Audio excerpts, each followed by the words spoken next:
അപ്പോൾ എന്താ കുറച്ച് മീഷോ ഫൈൻസ് കണ്ടല്ലോ. മീഷോ ഫൈൻസ് അല്ല, ഞാൻ വാങ്ങിയ കുറച്ച് സാധനങ്ങൾ. അതിൻ്റെ അകത്തുള്ള ഫസ്റ്റ് ഐറ്റമാണ് ഈ ഒരു ക്യൂട്ടായിട്ടുള്ള ഈ ലൈറ്റ്. അതിനകത്ത് വാം കളർ വരുന്നുണ്ട് ലൈറ്റ്, ബാക്കി ഇങ്ങനത്തെ എല്ലാ കളേഴ്സും വരുന്നുണ്ട്. ഇതിൻ്റെ അടുത്ത് തന്നെ ഒരു ക്യാബിളും കൂടിയുണ്ട്. സംഭവം റീചാർജബിൾ ആണ്. പിന്നെ നെക്സ്റ്റ് സംഭവമാണ് ഈ ഒരു മിറർ സ്റ്റിക്കർ. അതും ഹെക്സഗൺ ഷേപ്പാണ് വരുന്നത്.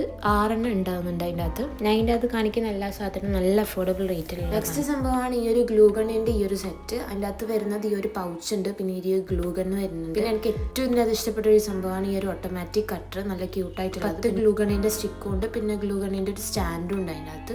പിന്നെ ആ ഒരു പൗച്ചും കൂടിയാണ് അതിൻ്റെ അകത്ത് വരുന്നത്. പിന്നെ ഉള്ളത് ഈ ഒരു ഐസ്ക്രീം സ്റ്റിക്കാണ്. 300 ഉള്ളത്.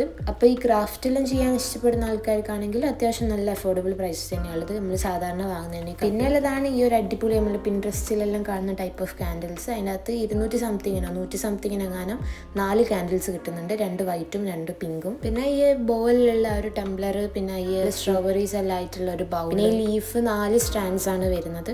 ഈ റൂമെല്ലാം ഒന്ന് അടിപൊളിയായിട്ട് ഡെക്കറേറ്റ് ചെയ്യാൻ അടിപൊളിയായിരിക്കും സാധനം. പിന്നെ ഈ ബ്രഷിന്റെ സെറ്റും ആ പെയിന്റും പിന്നെ ഈ കാണിക്കുന്ന ഫ്ലവേഴ്സും എല്ലാത്തിന്റെ ലിങ്ക് ഞാൻ കമന്റിലോ ഡിസ്ക്രിപ്ഷനിലോ കൊടുക്കുക. അപ്പോൾ ലിങ്ക് ടച്ച് ചെയ്തിട്ട് കിട്ടുന്നില്ലെങ്കിൽ അത് ഫുള്ളായിട്ട് സെലക്ട് ചെയ്താൽ ഓപ്പൺ ഒരു ഓപ്ഷൻ വരും. അപ്പോൾ അങ്ങനെ ചെയ്താൽ മതി. അപ്പോൾ ഇന്നിപ്പോൾ ഇത്രേ ഉള്ളൂ. അപ്പോൾ ഓക്കെ, ബൈ.